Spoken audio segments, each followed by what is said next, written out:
Olá, pessoal! Estamos começando mais um programa Fofocando na História. Este é um programa de entrevistas criado para conversar, para dialogar sobre alguns temas relacionados à disciplina de História, a partir da fala de alguns profissionais que entendem do assunto.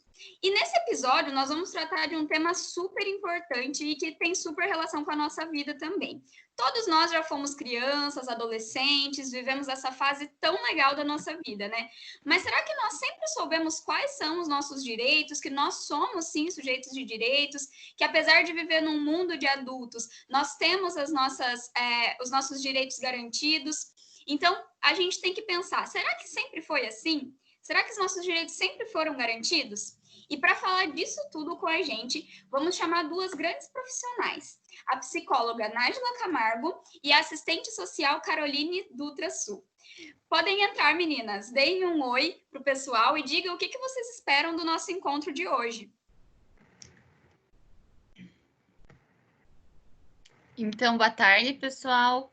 A gente está bem feliz de estar aqui. Então, né, eu sou a Carol, como a Rua me apresentou, assistente social da escola, né? A gente atua aí diretamente com vocês, né, diariamente nessa defesa e proteção e garantia dos direitos de vocês enquanto crianças e adolescentes, mas, né, ter essa oportunidade de fazer esse diálogo direto com vocês, isso é muito gratificante enquanto profissão, né? E aí, lógico, né, enquanto profissional da escola.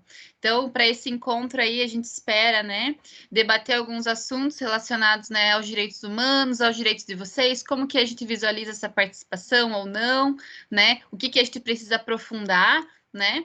E elementos, né, para a gente refletir mesmo, né? Tanto enquanto educando, né? Ser adolescente, ser criança, né? Mas também aí como um futuro adulto, né? Que vai se colocar aí na sociedade aí. Oi, pessoal, eu sou a Nájila, sou psicóloga da escola, a gente já fez alguns trabalhos juntos. Estou super feliz de estar aqui hoje, agradeço a professora Ruama, faço as palavras da Carol também as minhas, e eu desejo que esse momento seja super produtivo para a gente, que a gente possa aprender bastante e se reconhecer também enquanto sujeito de direitos. Que bom, meninas. A gente está super feliz de ter vocês aqui também. E assim, na nossa disciplina, nós estamos vendo, então, sobre o final aí da Segunda Guerra Mundial, né? Estamos nos encaminhando para falar sobre o final da Segunda Guerra Mundial e as consequências também geradas por esse conflito.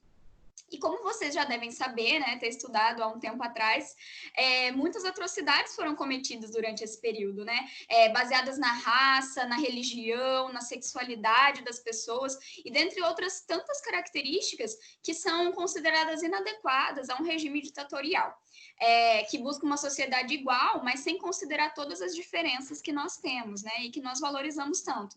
E como nós vimos, depois de todos esses conflitos, foi criada a Declaração dos Direitos Humanos, né, pela Organização das Nações Unidas, em 1948. Como que vocês acham, né, então, partindo para a nossa primeira pergunta, como que vocês acham que essa declaração influenciou outros movimentos ao redor do mundo e principalmente no Brasil, em prol da garantia de direitos?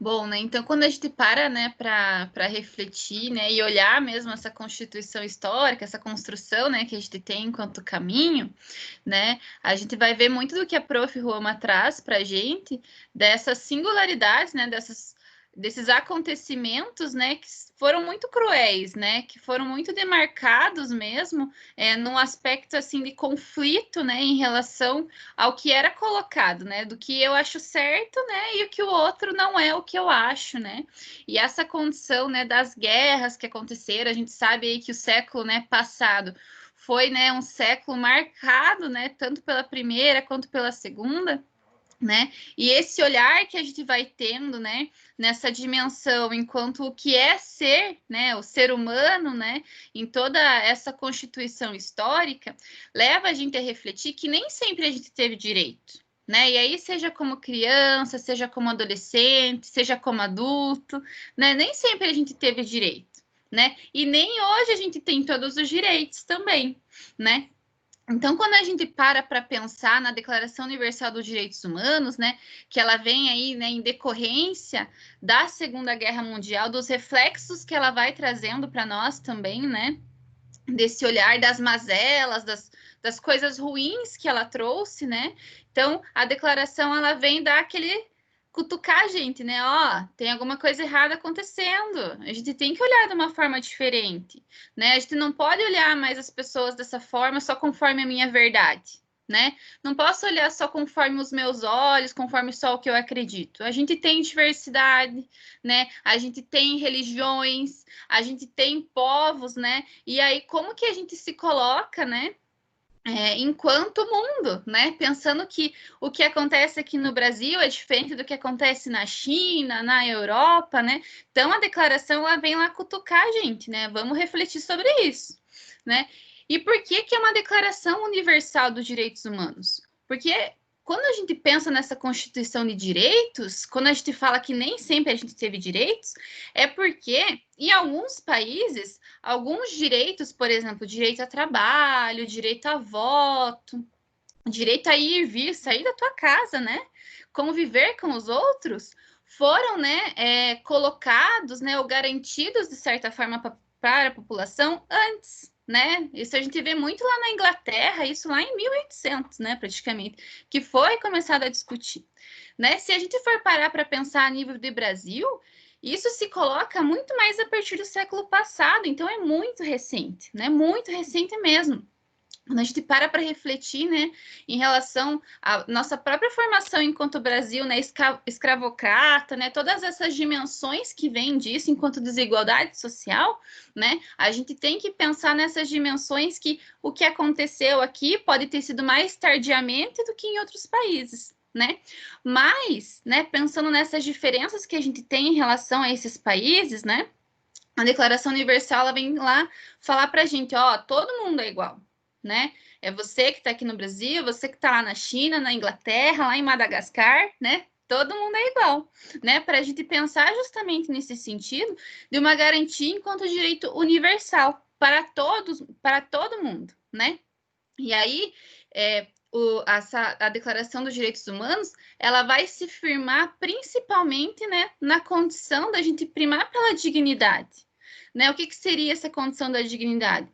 Dessa pessoa ter os mínimos, né, os meios necessários de sobrevivência, né? Ter um trabalho, ter uma moradia, alimentação, condição e acesso à saúde, né, meios de participação. Então, olhar, né, para essa dimensão de vários direitos que fazem parte, né, que contemplam a nossa existência enquanto ser humano, né, e pensar nessa garantia universal para todo mundo. Mas também a Declaração Universal dos Direitos Humanos, ela vai influenciar alguns outros olhares também. Porque mesmo a gente entendendo todo mundo enquanto ser humano, porque todo mundo é ser humano, né? Nós somos. Porém, a gente vai ter as diferenças. Enquanto criança, enquanto adolescente, enquanto juventude, enquanto adulto, né? E aí ela vai ter alguns desdobramentos a partir disso. O que seria isso? A gente aprofundar de alguma forma. Vão ter direitos, né, de crianças e adolescentes que vão ser diretamente influenciados, né, pela Declaração Universal dos Direitos Humanos, quando a gente para pensar o direito à educação, por exemplo, né? O direito a um lar seguro, né? E aí, né, ela vem colocando vários aspectos para a gente pensando, que a Nádia vai falar um pouco depois, né, em relação a essa história, não vou entrar tanto, mas para a gente pensar, né, que essa declaração ela vai influenciar diretamente o Estatuto da Criança e Adolescente, que vai falar diretamente para vocês, né, enquanto criança, adolescente, ser no mundo, ser humano e tudo mais, né, desses direitos que vão, né, ser prerrogativas para nossa existência e relação, né, na sociedade. Acho que é isso. Obrigada, Carol. Eu acho que é isso mesmo que você falou, né? A Declaração Universal dos Direitos Humanos, ela vem para falar, ó, é todo mundo igual, né? Você que está em Madagascar, você que está no Brasil, você que está na Europa, porém, algumas das diferenças que nós temos têm que ser tratadas de forma diferente também, né? Então, por exemplo, se você tem num lugar uma religião preponderante, quer dizer que outras religiões talvez possam ser feridas, né? Por causa disso, tanto na legislação, quanto nos costumes, no cotidiano. Então, nós temos que entender essa igualdade na medida das desigualdades, né? E isso em relação na escola também, por exemplo, né? Quem são as pessoas que têm o acesso à escola, né? Que têm um transporte adequado, uma alimentação, cuidados e tudo mais. Então, acho que isso é bem importante também. E aí, para a gente complementar um pouquinho sobre a influência da declaração, eu acho que vocês podem falar um pouquinho também sobre os tratamentos que eram dispensados às crianças antes dessas legislações que garantiam esses direitos, né? E como que esses direitos foram alcançados? Às vezes na história a gente tem as coisas, às vezes na nossa vida, né? A gente tem as coisas como muito, sempre foi assim. Se hoje em dia eu tenho isso, quer dizer que eu sempre tive, que eu sempre pude ter, né? Se hoje eu tenho o direito como mulher de votar, quer dizer que mulher sempre votou. E não, né? A gente conhece a partir da história quanta luta, quantos direitos que tiveram que ser alcançados, até mesmo como trabalhador, que é uma coisa que para a gente é tão simples, né? Nós temos nossos pais, nossos familiares com carteira assinada ou tendo algum tipo de garantia por parte do governo, mas será que sempre foi assim? E aí, especificando no nosso tema, né, quais tratamentos que eram dispensados às crianças, aos adolescentes, antes que tivessem legislações que garantissem essa proteção? Acho que só antes de entrar nessa questão, eu quero colocar em relação aos direitos humanos, para complementar, essa questão da igualdade e diferença é muito importante a gente ter esse foco, mas a declaração ela vem tentar universalizar a condição do ser humano. O que isso quer dizer? Que todo humano é humano, e sendo humano precisa ter condições básicas para poder viver, né? Como a Carol trouxe. Então, assim, independente do lugar, a gente precisa ter dignidade na nossa vida, né? E aí vai se desdobrando, né? Se eu entendo a religião como uma coisa que me compõe, eu tenho que ter liberdade para me expressar nessa religião. Então, assim, ela vai fazer um marco no sentido de que é inegociável, né? Os direitos humanos são para todos os humanos. Nasceu uma criança, né? É humano, tem direito humano. Então, independente de onde esteja, né? E aí, trazendo um pouquinho para a tua pergunta, é muito bacana a gente demarcar isso também, né? Que tudo que existe, existe por uma condição histórica, né? Nada está pronto. A gente vai criando as coisas a partir da necessidade que a gente tem. E com os direitos das crianças e dos adolescentes também foi assim. Então é estranho de pensar que até alguns séculos atrás também nem existia criança e adolescente. Não existia no sentido que a gente conhece hoje. Não é que não tinha criançada, né? Questão de tamanho, não era isso. Mas existia de uma forma diferente, né? É estranho de pensar, por exemplo, que antes as crianças e os adolescentes, eles eram tratados como mini-adultos. O que isso significa? Que usavam roupas de adultos, né? Que transitavam pelos espaços como os adultos, que trabalhavam muitas vezes nas fábricas por 8 horas seguidas ou mais. Então, tinha alguns comportamentos que as crianças estavam ali como adultos, né? Eram pessoas pequenas, digamos assim. E aí, por exemplo, fumavam, né? Ou tinham responsabilidades de adultos também. E aí, isso impacta muito, né? Na visão que a gente tem hoje. Então, é muito estranho de pensar essa diferenciação. Mas é importante de entender que ela vai se modificando justamente porque a gente precisa modificar ela. Enquanto, né, sociedade, a gente vai percebendo algumas coisas e aí realmente vai trazendo à tona e vendo o que precisa ser melhorado. Então, quando a gente fala da questão da infância e da adolescência, que não existia, é porque existia numa outra forma de concepção. E aí, aqui no Brasil, também é importante de sempre demarcar que havia uma diferença muito grande de perceber as crianças que eram de famílias pobres e as crianças que eram das famílias ricas. Por que eu trago isso? Que lá na época da escravidão já tinha uma legislação específica, né? Talvez até já tenham trabalhado em aula em relação ao ventre livre, né? Então, as crianças que nasciam das escravas, elas eram livres, né? Mas elas eram livres para quê? Então, o Estado começa a dar uma olhada para essas crianças, mas é um pouco estranho, assim, né? Não é um olhar de cuidado, um olhar de proteção. É um olhar assim, essa criança é livre, mas ela é livre para ir aonde? O que essa criança vai fazer? Então, muitas vezes, ela tinha que continuar ali no ambiente que ela estava, inclusive servindo como mão de obra. Então, havia essa diferenciação. Para as crianças lá dos senhores, não precisava se olhar porque tinha a ideia de que a família estava dando conta. E aí também, a partir do século, né, passado, foi criada uma legislação chamada de Código de Menores, que também trazia um pouco esse olhar, né, que diferenciava, assim, por exemplo, o Estado tinha que cuidar das crianças de rua, né? Então, o Estado tinha que produzir respostas para o que fazer com essa criançada que está na rua. E aí eles criam um código, só que ele também tinha um olhar de correção, ele não tinha um olhar de cuidado, né? Tinha um código que tentava colocar assim, se tem uma criança na rua, o que a gente vai fazer? E aí, nessa época, eram criadas instituições chamadas, né, FEBEM, FUNABEM, que eram destinadas para essa população. Então, tinha uma diferença muito grande, né? Eles até falavam, assim, da questão da família, a família desestruturada. Então, por exemplo, a legislação servia, né, para crianças que, digamos, não tinham famílias, né? Porque também se tinha uma concepção de família, que hoje em dia a gente também já discute, né? O que é ser família e tudo mais. Mas, assim, eu reforço essa questão porque a gente carrega um histórico de diferenciar essa população, né? Por classe social. E aí, até por isso que hoje em dia a gente fala, né? De não utilizar o termo menor. Por quê? Porque ele carrega esse histórico lá do Código de Menores, né? Dessas instituições que maltratavam as crianças, que torturavam as crianças, também tem uma relação direta com a questão da ditadura militar aqui do Brasil, né? Então, a gente também não pode perder isso de vista. E aí, né, tem todo esse termo que vai se construindo a partir do que a Carol já trouxe, né? Da reflexão em relação aos direitos humanos, né? Essa declaração que a gente conseguiu conquistar, que foi um marco muito importante, foi construída a várias mãos, né? Então, a população, a sociedade, elas também começam a se organizar para perceber essas especificidades de público, né? Então, tem a Declaração dos Direitos Humanos, como eu falei, é para todo mundo, independente, mas aí se para pensar, opa, mas em relação às crianças, né? Como eu falei, será que elas podem trabalhar 8 horas por dia, né? Será que é isso mesmo? Será que a gente tem que aceitar dessa forma? E aí, várias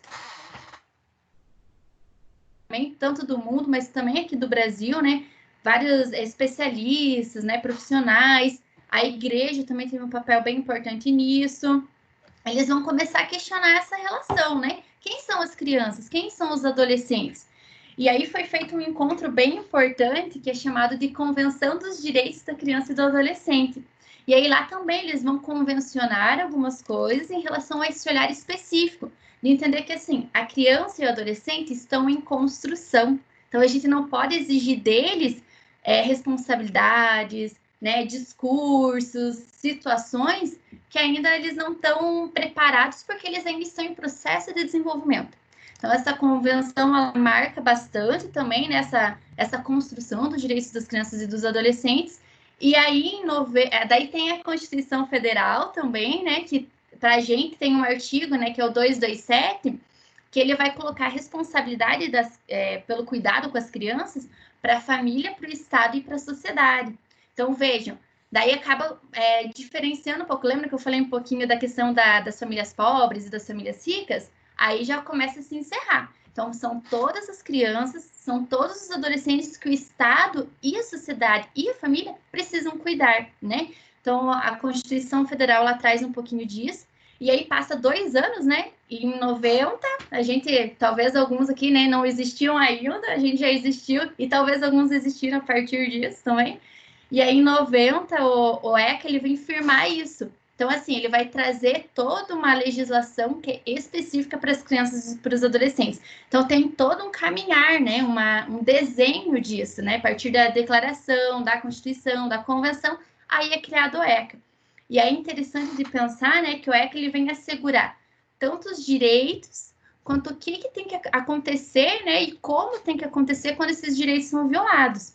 E aí o marco, ele é, assim, reconhecido mundialmente justamente por isso, porque ele descreve muito bem, né, quais são os direitos fundamentais, né, como que esses direitos são garantidos. Então, assim, ele desconstrói muitas coisas, né, que antes a gente achava que era natural. Então, ele vai colocar, a gente precisa ter um ambiente seguro para viver, né, as crianças precisam ter um ambiente seguro para viver, as crianças precisam estar na escola e não estar trabalhando lá nas fábricas, né? As crianças precisam ser compreendidas a partir desse marco delas, que é de desenvolvimento, né? Que elas precisam entender essa especificidade das crianças. Então, ele vai trazendo muita inovação nesse sentido, né? E aí, ele vai trazer a questão de que as crianças e os adolescentes são sujeitos de direitos. E a gente sempre insiste nisso também, né? O que isso significa? Que as crianças e os adolescentes têm vontades, têm necessidades, né? Têm seus pensamentos, né? Tem toda uma condição que é específica e precisa ser olhada para isso.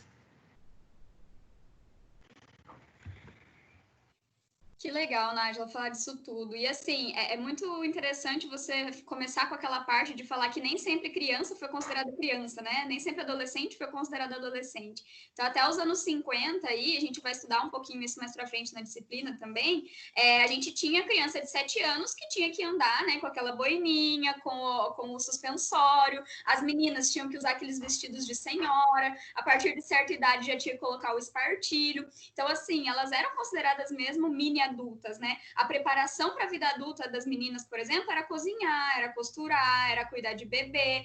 Dos meninos, era cuidar das coisas de mecânica, de trocar coisa em casa e tudo mais. Então, esse era o tipo de preparação considerada. E não a que a gente acredita que é integral, né? Que desenvolve não só essas habilidades, essas também, mas também as habilidades cognitivas, né? Que faz um sujeito que pensa e tudo mais. Acho que isso é bem importante também. E, além disso, eles não consideravam a especificidade que você falou de uma criança e um adolescente estar em desenvolvimento. Então, uma criança de 7 anos, ela recebia, segundo as ordenações filipinas lá, né, um dos primeiros códigos aí, que antes de ter um código especificamente brasileiro, que com 7 anos ele ia preso da mesma forma que um adulto, entendeu? Ele era repreendido da mesma forma que um adulto. Então, a gente olha hoje, os adolescentes também, né, a maioria, sabem que tem esses direitos, mas não sabem que um dia já não tiveram, né? E que eles são perfeitamente, assim como todos os direitos, eles nunca são garantidos integralmente, né? Há alguns discursos, há alguns tipos de falas políticas também que vêm para deslegitimar essas conquistas, né? Isso é importante a gente identificar. E aí, assim, pensando nessa questão, a gente viu que as crianças e adolescentes, eles já não eram tratados iguais perante a lei, eles eram tratados iguais a adultos perante a lei, perante a sociedade. E aí, em relação a isso, a gente entra na questão da violência sexual também, né? Se a violência relacionada aos crimes, eles eram tratados iguais, quem dirá a violência sexual? Já era muito difícil para as mulheres, por exemplo, né? Ou mesmo para os homens que sofriam esse tipo de abuso, quando eram adultos, ter o seu direito garantido. Imagina para uma criança, né? Que não teria voz na sociedade. Então, eu acho que muita coisa ainda acontece hoje, mas essas legislações garantiram também muitos direitos relacionados a essa questão da violência sexual, né? E até que ponto que vocês acham que essas legislações garantem, de fato, a proteção dos adolescentes e das crianças contra esse tipo de violência? Ruama, essa é uma pergunta excelente. É ótima, assim, porque as legislações, elas vão subsidiar a nossa prática. Mas o que acontece? As legislações, elas não se fazem sozinhas, né? Então, assim, bem como você falou, quando a gente fala desse histórico, é que foi construída todo um sistema, todo um olhar, toda uma lógica. E assim como ele foi construído, ele pode ser destruído também. Então, pode ser que daqui a pouco alguém fale, não tem nada a ver ter direito de criança e adolescente, vamos acabar com tudo isso. Então, sempre a gente precisa reafirmar que essas legislações são um marco importantes, mas elas não se fazem sozinhas, né? Então, pode existir a lei mais linda do mundo. Esses dias eu até fiz um curso e o palestrante falou isso, né? O ECA não é só uma legislação, ele é um projeto de sociedade, porque ele vai entender, né, a criança ou adolescente como sujeito, como cidadão, como participante da vida, né, numa condição que é específica. E aí, assim, o que garante a proteção das crianças? A legislação sozinha não vai garantir. A legislação é feita por pessoas, né? E quem que são essas pessoas, né? E aí que entra todo o papel de uma sociedade como um todo que precisa estar articulada, né?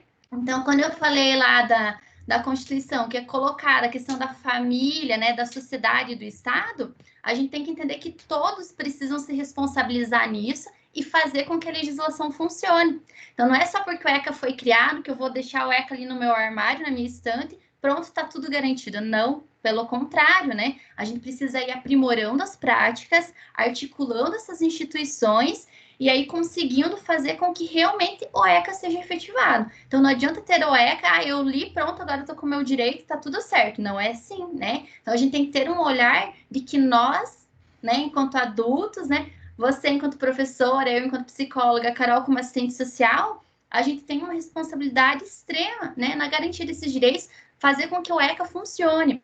E aí eu trago, né, para a gente pensar 3 pontos que a gente acaba relacionando em relação ao ECA, né, que é a promoção, o controle e a defesa, né, dos direitos da criança e do adolescente. Então, são 3 pontos bem importantes.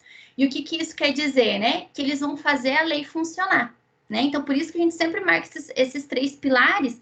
E aí, a promoção significa as instituições, os equipamentos que eles existem para garantir os direitos. Por exemplo, o que garante o direito à educação? A escola. Então, a escola vai existir, né? Ela faz parte da promoção dos direitos, porque ela vai fazer com que esse direito seja garantido. Ou a família, né? A família é uma instituição que promove os direitos das crianças, né? Na educação, nos cuidados básicos. O postinho de saúde, a associação de moradores, né? Então, tem N instituições que têm esse objetivo de fazer com que esses direitos sejam garantidos, né? E aí, quando a gente fala do controle, a gente está dizendo que também existem organizações para, digamos assim, perceber como que está andando essas ações, né, dessas instituições. Então, tem o Conselho Municipal, né, de Proteção à Criança e Adolescente, tem o Conselho Estadual, tem discussões que são nacionais, tem alguns fóruns que essas pessoas se reúnem. E aí é importante de salientar também que precisa ter a participação das crianças e dos adolescentes para poder dizer assim, opa, peraí, isso está sendo garantido ou isso não está, né? Ah, na minha cidade acontece tal situação, né? Então, assim, é toda uma estrutura também que tem para justamente perceber se essas leis estão acontecendo, né? Se essas instituições estão fazendo seu papel. E aí, quando a gente fala de defesa também, existem as instituições para quando um direito é violado. Então, no caso aqui você citou, né? Quando acontece um tipo de violência sexual, isso quer dizer que um direito já foi violado, né? Que a criança não teve aquilo que é garantido, que é estabelecido pelo ECA. Então, precisa ter instituições que vão cuidar, né, dessa criança, no sentido de fazer com que ela seja, né, acolhida, né, protegida, para que não continue acontecendo a violação. Então, no âmbito da defesa, né, que é o terceiro pilar, tem os conselhos tutelares, né, o NUCRIA, o Ministério Público, polícia, né? Então, assim, são outras instituições. Mas, então, esses 3 eixos, né, que eles vão, de certa forma, garantir, ou tentar, pelo menos, garantir que o ECA, né, que as legislações funcionem. E aí, pegando, né, no exemplo que você trouxe, tem todo um caminho também, né, em relação à violência sexual. Então, o que as instituições lá de promoção podem fazer? A escola pode trabalhar com projetos, né, para o conhecimento em relação a esse tipo de violência, né, em caminhos de denúncia, né. Aí, na questão do controle, os conselhos, os fóruns podem trazer indicadores, né, dados da violência no município, ou elaborar também algum canal de denúncia, por exemplo, o Disque 100 que a gente tem, né? Então, assim, eles vão tentar dar uma fiscalizada, vão tentar elaborar propostas também.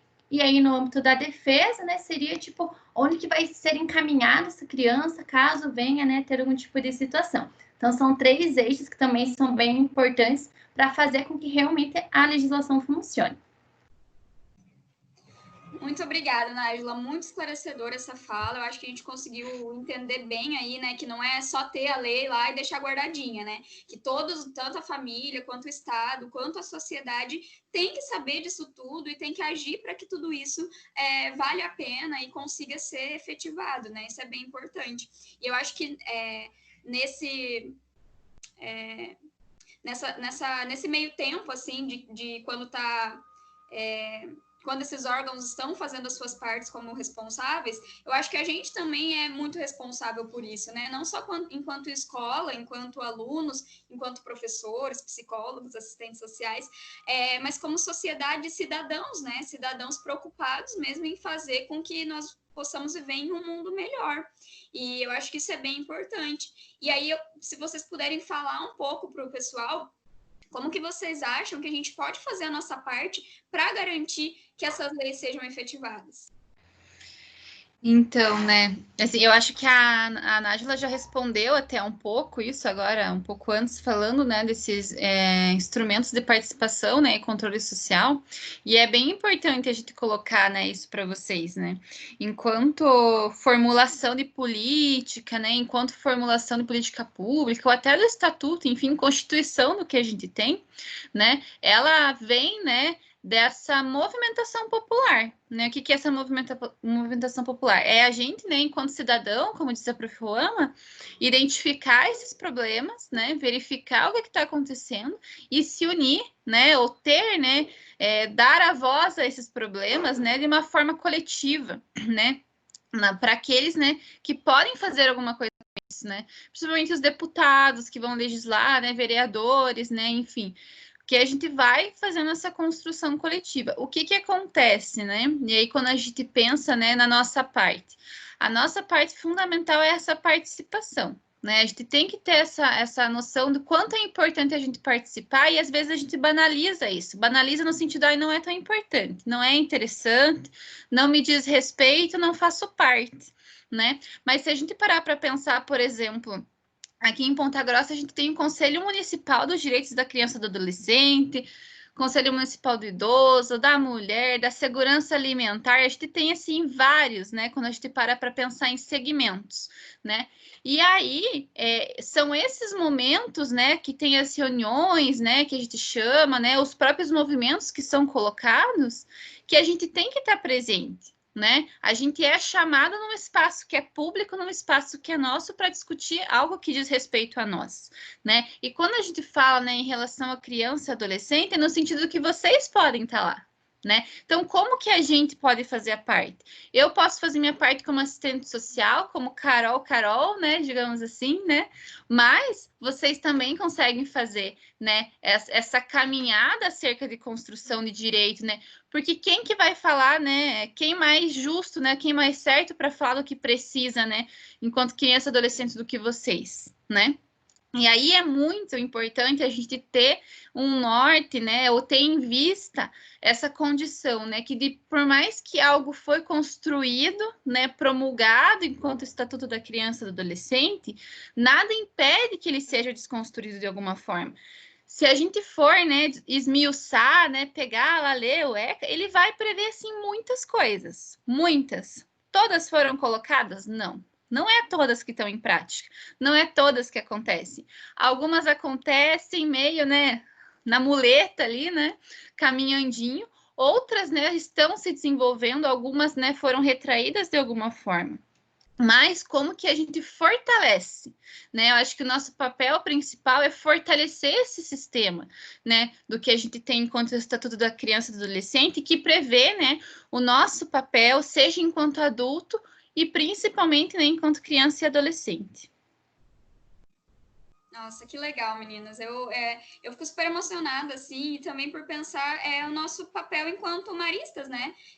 Nós estamos numa instituição que se preocupa muito com a garantia de efetivação do ECA e que não só se preocupa, mas realiza ações para que isso aconteça, né? Inclusive, nós estamos, enquanto segmento no Fundamental 2, com a campanha, com o projeto Defenda-se, interdisciplinar, e que faz parte da campanha Defenda-se do Marista também, né? E faz a gente perceber um pouquinho o nosso papel enquanto sujeito que se preocupa com vida, sabe? Que pensa assim, não, eu sou adolescente, eu sinto que os meus direitos são garantidos. Mas será que o de todos são? Será que que o meu vizinho, o vizinho aqui da escola, será que ele tem o direito à comida, à alimentação, a alimentação, a alimentação, a vestimenta, acesso à escola, garantia de brincar, né, do lazer, iguais a mim? Né? Então, o que eu posso fazer enquanto adolescente que está na escola, que está num ambiente que discute essas questões? O que eu posso fazer para mudar a sociedade que eu vivo? Né? Então, eu acho que nós, como maristas, somos muito chamados a isso. Né? Isso faz parte do nosso chamado e do nosso propósito também. E aí eu quero ver se a nossa plateia tem alguma pergunta. A gente espera aí uns segundinhos eles mandarem no chat se tiver alguma pergunta. E daí, senão, nós já encaminhamos para o final. Vamos esperar e ver se eles têm algo a dizer. Não só perguntas também, né? Mas às vezes algum comentário, alguma algo sobre o talk show ou sobre o tema do talk show, alguma experiência, que eles quiserem mandar aí pra gente. Vou esperar um minutinho.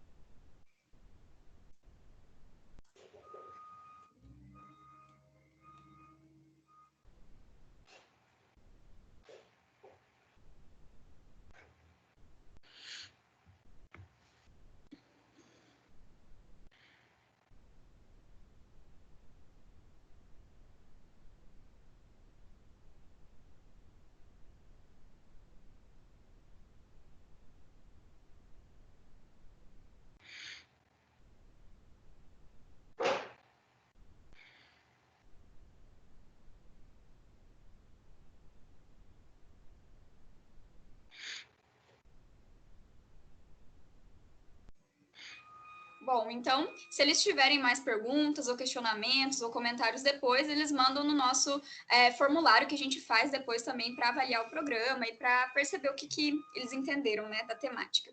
E agora eu quero que vocês se despeçam, né, do pessoal, meninas, falem aí os seus comentários finais, os seus desejos, né, o que vocês esperam que tenham alcançado com o nosso programa de hoje. Primeiro agradecer, né, a professora Ruama, né, pelo convite, a oportunidade. Eu acho assim que, enquanto equipe psicossocial, a gente fica bem feliz, né, de poder estar junto, né, poder aí estar colocando um pouco, logicamente, no nosso conhecimento enquanto profissionais da área, mas também, né, fazendo essa prática com as disciplinas, que, como disse a professora Ruama, né, a gente tem um papel, né, uma responsabilidade totalmente interligada aí, né, que não se desfaz, né? A gente não tem aí uma desresponsabilização, né, em relação a isso. E aí eu sempre, né, de um tempo para cá, eu comecei a refletir nessa questão das perguntas, né, que às vezes a gente vê se tem uma pergunta, ninguém pergunta, e às vezes fica, ai meu Deus, o que está acontecendo, né? Mas às vezes não ter pergunta também é alguma coisa, né? Então, assim, eu espero que vocês estejam refletindo no que a gente colocou, né? Que vocês tenham entendido de alguma forma, e logicamente, né, qualquer dúvida, qualquer outra questão, a gente sempre muito aberta para vocês estarem consultando aí a gente e construindo juntos aí esse caminhar, né, enquanto ser adolescente, e aí o caminho que vocês vão ter pela frente também. Muito obrigada, pessoal. Eu também, gente, agradeço bastante. A gente fica muito, muito feliz mesmo de poder trazer um pouquinho dessas discussões, né, para nosso dia a dia, para nossa realidade. Não que eles não se façam presente, mas de uma forma mais reflexiva, né, parar para perceber algumas coisas é sempre bem importante. E aí também destaco, né, quando a Ruama traz a questão do ser marista, né, o quanto a nossa escola também ela, produz assim espaços de participação. Então, que os educandos também aproveitem disso, né? Tenham essa abertura com os profs, dos representantes de turma, dos fóruns que a gente faz, e também tragam os seus anseios, as suas questões, para a gente sempre ir construindo juntos, né? Então, assim, agradeço mais uma vez pela oportunidade, espero que a gente tenha contribuído de alguma forma com vocês. A gente está à disposição para tirar dúvidas e para outros momentos assim também. Então, um abração. Obrigada, meninas. Tchau, tchau. Agora a gente encerra o nosso programa. Beijão para todo mundo. E não esqueçam os alunos, né, o pessoal que estiver assistindo, de comentar, de responder o formulário e sugerir novos temas também para que a gente esteja conversando aqui. Tchau, tchau.